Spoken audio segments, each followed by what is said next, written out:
Hello नमस्कार दोस्तों, आज हम बात करने जा रहे हैं जो आरजेडी कांग्रेस के बीच सीटों का बंटवारा तो हो गया और कौन कौन सी सीट कौन कौन पार्टियां लड़ेगी ये भी हो गया, लेकिन उम्मीदवार कौन कौन होंगे कांग्रेस के और सीपीआई एमएल के, सीपीए सीपीआई के और माले के, तो उन सभी उम्मीदवारों के कौन से सीट से कौन उम्मीदवार होंगे महागठबंधन की ओर से हम आज बताएंगे। इससे पहले वाले वीडियो में हम बता चुके हैं आरजेडी के 2600 सीट के उम्मीदवारों के नाम। तो आज हम कांग्रेस माले यानी कि जो लेफ्ट पार्टियां उनके उम्मीदवारों के नाम बताने जा रहे हैं। तो सबसे पहले शुरू करते हैं कांग्रेस के। तो पहला बेस्ट पश्चिमी चंपारण जो है वहां से बात करेंगे। तो पश्चिमी चंपारण से शाश्वत केदार का नाम चल रहा है। शाश्वत केदार पांडे जो पूर्व मुख्यमंत्री केदार पांडे के बेटे हैं, या अगर इन पर कोई बात नहीं बन पाती है तो अखिलेश प्रसाद सिंह के बेटे आकाश कुमार सिंह पर भी बात चल रही है, क्योंकि ये 2019 के चुनाव में आरएलएसपी से लड़े थे। अगला जो सीट है किशनगंज से नो डाउट यहाँ से डॉक्टर मोहम्मद जावेद ही उम्मीदवार होंगे जो मौजूदा सांसद है, और साल 2019 के चुनाव में इकलौता ये सीट थी जहां महागठबंधन ने जीत हासिल की थी।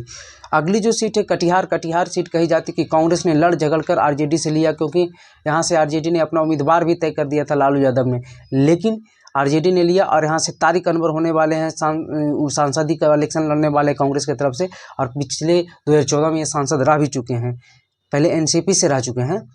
मुजफ्फरपुर को लेकर कहा यह जा रहा है कि अजय निषाद को टिकट नहीं दिया गया, तो यहाँ से जो है कांग्रेस इंडिया गठबंधन तो मुजफ्फरपुर से यहाँ से वैश्य समाज को टिकट दे रही है, क्योंकि यह निषादों को बीजेपी ने दिया है, तो यहाँ से वैश्य विजेंद्र चौधरी का नाम आ रहा है। विजेंद्र चौधरी को यहाँ से मुजफ्फरपुर से कांग्रेस टिकट देने जा रही है। वही समस्तीपुर की बात करें तो पीके रवि की बात चल रही है, जो डीजीपी रह चुके हैं तमिलनाडु में, इनके पिता सांसद भी रह चुके हैं पूर्व बिहार में, लेकिन इनकी अभी पॉपुलैरिटी उतना नहीं है। देखने वाली बात होगी कि चुनाव में ये क्या कर दिखलाते हैं।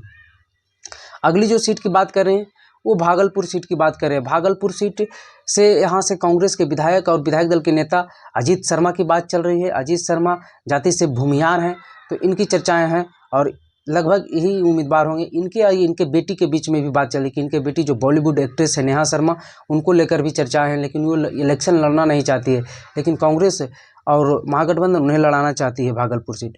वही हम बात कर ले पटना साहिब के। तो पटना साहिब से अंशुल कुशवाहा जो कि मीरा कुमार के बेटे हैं, मीरा कुमार जो पूर्व में लोकसभा अध्यक्ष रह चुकी है, और ये काराकाट से लड़ना चाहते थे, लेकिन इन्हें पटना साहिब दिया गया, और ये इंग्लैंड से पढ़ कर आए ये भी वकालत करते हैं। तो रविशंकर प्रसाद भी वकील हैं और ये भी वकील, एक वकील के सामने दूसरा वकील चुनाव लड़ेगा।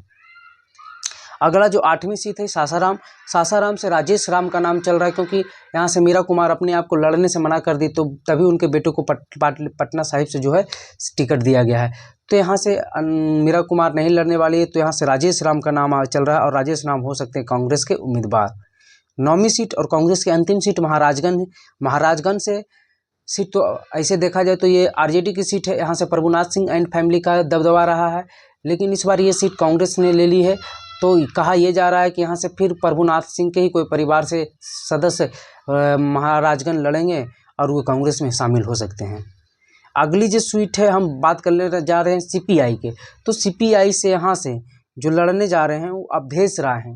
अवधेश राय जाति से यादव है। यहाँ कन्हैया कुमार की बात चल रही थी, लेकिन आरजेडी ने इन्हें रोक कर दिया और यहाँ से सीपीआई को ये सीट दी गई, और यहाँ से अवधेश राय जो पूर्व में विधायक भी रह चुके हैं, तो अवधेश राय यहाँ से लड़ने जा रहे हैं बेगूसराय का लोकसभा चुनाव सीपीआई से। वही सीपीएम जो लेफ्ट पार्टियां इनको भी एक सीट मिली है सीपीएम को, ये खगड़िया मिली है, और खगड़िया से संभवतः संजय कुमार कुशवाहा का नाम चल रहा है। संजय कुमार कुशवाहा ही खगड़िया से उम्मीदवार हो सकते हैं सीपीएम का। वही हम माले की बात करें तो माले को 3 सीट मिली है। एक नालंदा से संदीप सौरभ जो पालीगंज के विधायक हैं, इनका नाम चल रहा है, तो नालंदा से संदीप सौरभ हो सकते हैं कांग्रेस के उम्मीदवार, और लगभग तय ही मानिए। वही हम बात कर लेते हैं आरा की। तो आरा से सुदामा प्रसाद का नाम चल रहा है, जाति से वैश्य हैं, और सुदामा प्रसाद आरा से हो सकते हैं माले के उम्मीदवार और इंडिया गठबंधन के उम्मीदवार। वही हम अंतिम सीट की बात करें तो काराकाट से जहां से एनडीए की ओर से उपेंद्र कुशवाहा आरएलएम पार्टी के अध्यक्ष हैं, वो लड़ रहे हैं। वही ये माले को गया है, और माले से भी एक कुशवाहा उम्मीदवार जो पूर्व में विधायक रह चुके हैं, राजा राम कुशवाहा का नाम चल रहा है, और राजा राम कुशवाहा ही हो सकते हैं माले से काराकाट के उम्मीदवार। तो ये सीटें थी जिन पर कांग्रेस लेफ्ट की पार्टियां अपना अपना उम्मीदवार उतार सकती है, और उम्मीदवारों के नाम मैंने बता दिया है।